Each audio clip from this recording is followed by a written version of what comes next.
मैंने हिमायन का समर्थन नहीं किया, फॉर यू काइंड इंफॉर्मेशन। न मैंने हिमायन को सपोर्ट किया, न मैंने खासदार को सपोर्ट किया।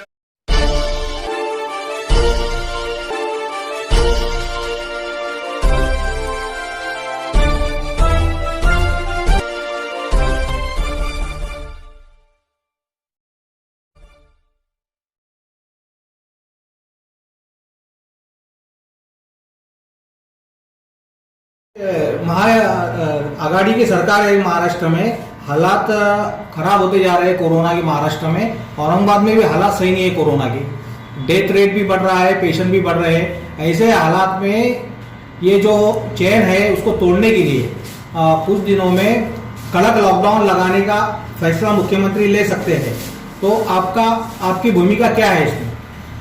देखिए, सबसे पहले तो हमारी कांग्रेस पार्टी की भूमिका यह है कि लॉकडाउन कड़क लगना चाहिए, चैन टूटनी चाहिए। और गोरगरीब जो है, जो रोजमर्रा के जो हाथ में काम करने वाले रिक्शा वाले, गाड़ी वाले, ठेला वाले, भाजीपाले वाले, छोटी पान टपरी वाले, छोटे होटल वाले, चाय की गाड़ी चलाने वाले, हाथ गाड़ी चलाने वाले, बैलगाड़ी चलाने वाले, हमारी भूमिका गए लॉकडाउन में भी ये थी और ये लॉकडाउन में भी यही है। और आपने सुना होगा कि हमारे अशोक चौहान साहब ने भी, हमारे मिनिस्टर साहब ने भी ये कहा कि पहले पैकेज डिक्लेयर करे सरकार, गोरगरीबों को डिक्लेयर करे, उसके बाद लॉकडाउन की घोषणा करे। तो हमारी भूमिका भी यही है। हमारा स्पष्ट, हमारे माननीय उद्धव जी ठाकरे साहब, उप मुख्यमंत्री अजीत दादा पवार साहब, उनसे अद्भुत गुजारिश है, रिक्वेस्ट है कि गोर गरीबों का पहले इंतजाम कीजिए, उसके बाद लॉकडाउन की घोषणा कीजिए। नहीं तो कोरोना से कम और भूखमरी से लोग ज्यादा मर जाएंगे, ऐसा मैं समझता हूं। अनेक लोग इससे पहले भी फांसी लिए, कई लोगों ने, जो लोग मांग नहीं सकते, जो लोगों के पास तक नहीं पहुंच सकते, ऐसे लोगों ने घर के अंदर फांसी ले लिया। हमने देखा है, आपने देखा है, पूरे महाराष्ट्र ने देखा है और पूरे देश ने देखा है। तो ऐसी नौबत ना आए, तो इसलिए मैं उद्धव ठाकरे साहब से, अजीत पवार साहब से ये गुजारिश करता हूं कि हर गोर गरीब के अकाउंट में कम से कम 5-5 हजार रुपए डालना चाहिए।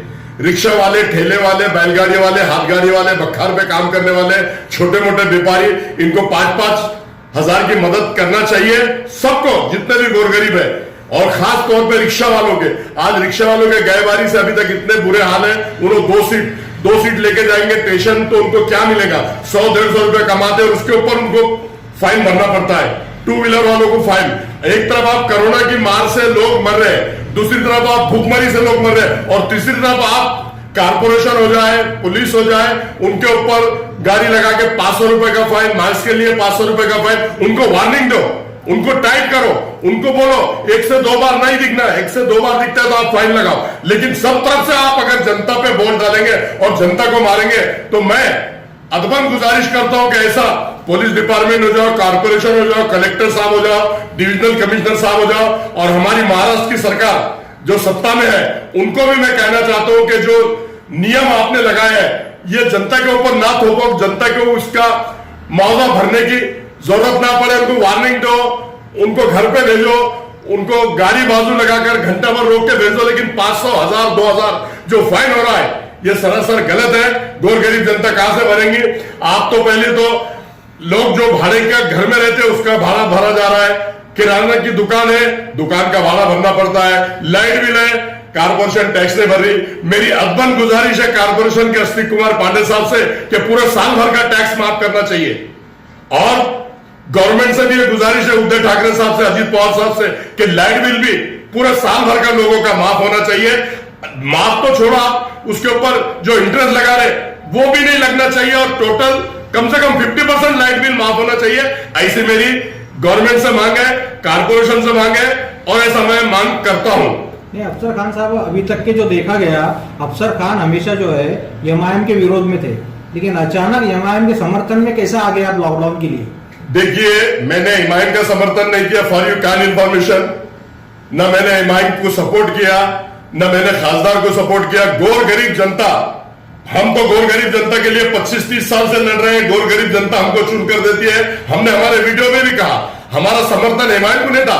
हमारे मतभेद पार्टी लेवल पे, उनके हमारे मतभेद है और वो रहेंगे। हम मतभेद से हम कभी समझौता नहीं करेंगे। हमने लॉकडाउन पे जो मोर्चा निकल रहा था गोर गरीबों के हक का, गोर गरीबों के लिए, तो इसके लिए हमने उस मोर्चे को पाठिंबा दिया।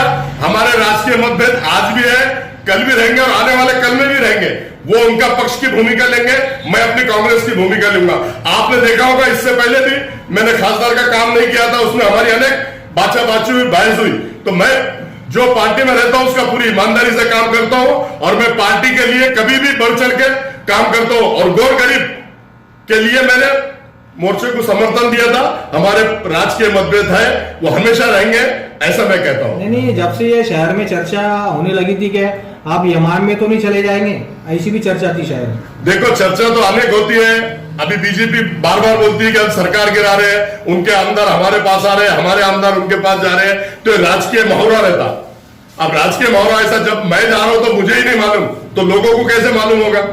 लोगों में कैसे चर्चा चलेगी? अनेक लोग चर्चा करते हैं, इसमें विरोधी भी होते हैं, समर्थक भी होते हैं और ज्यादा से ज्यादा विरोध लोग भी इस तरह की भाषा करते हैं।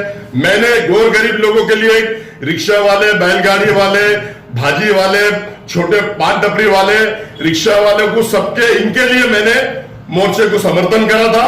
हमारे राजकीय मतभेद जो है वो बरकरार रहेंगे। मेरा ना इमाइल पार्टी को सपोर्ट था ना खासदार को सपोर्ट था, मेरा गोर गरीब लोगों के लिए मैंने मोर्चे को सपोर्ट दिया था और आने वाले भविष्य में भी गोर गरीब के लिए, चाहे वो एमआईएम हो, शिवसेना हो, बीजेपी हो, कांग्रेस हो, एनीबडी, कोई भी पार्टी, वंचित आघाड़ी हो, उसको भी मेरा समर्थन रहेगा। मैं अच्छे काम के लिए, आपने देखा होगा 25 साल से मैं कारपोरेशन के अंदर काम कर रहा हूं। जहां शहर के विकास की बात आती है, जहां शहर में डेवलपमेंट की बात आती है, तो मैं शिवसेना बीजेपी का भी साथ देता हूं। और जहां अगर हमारे लोगों के ऊपर अन्याय की बात होती है, गोर गरीबों पे अन्याय की बात होती है, तो शिवसेना बीजेपी से लड़ने वाला ये वाइस शख्स 25 साल से शहर औरंगाबाद में है और लड़ता है और लड़ता रहेगा।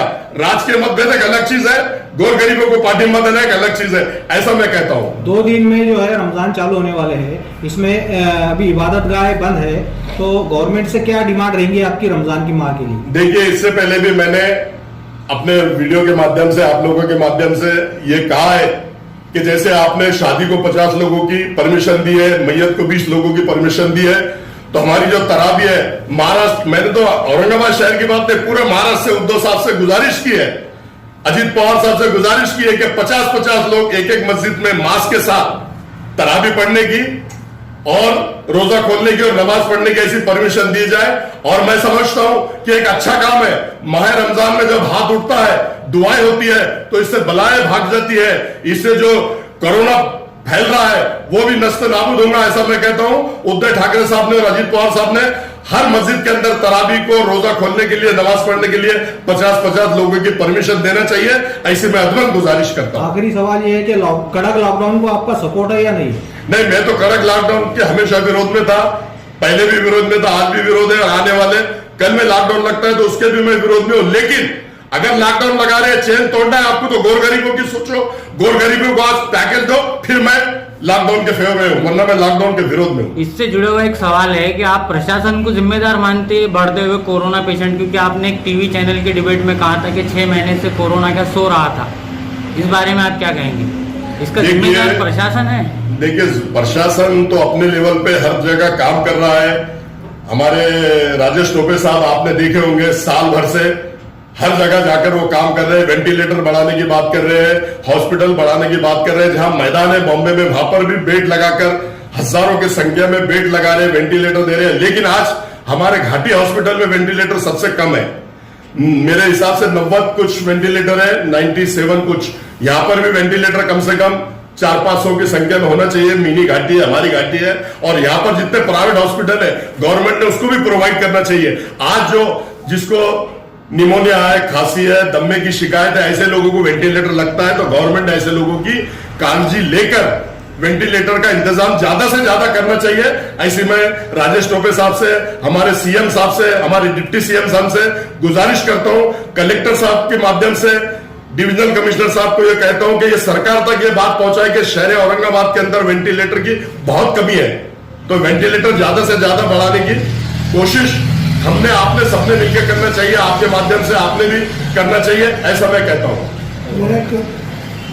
मेरा एक सवाल है आपसे कि जो है कोई सिक्योरिटी गार्ड नहीं, शमशान भूमि की भी कोई सिक्योरिटी गार्ड नहीं, हथियार के साथ सिक्योरिटी गार्ड होना चाहिए, वहां पे एक छोटा रूम बना के, क्या कहेंगे आपसे? देखिए, जैसे आप बोल रहे हैं कि आपको मालूम होना चाहिए कि कारपोरेशन के अंदर मैं विरोधी पक्ष नेता था जब से हर शमशान को वॉचमैन दिया गया, उसके बाद में कब्रिस्तान को नहीं दे रहे थे। हम पिछले 20 साल से लड़ रहे थे।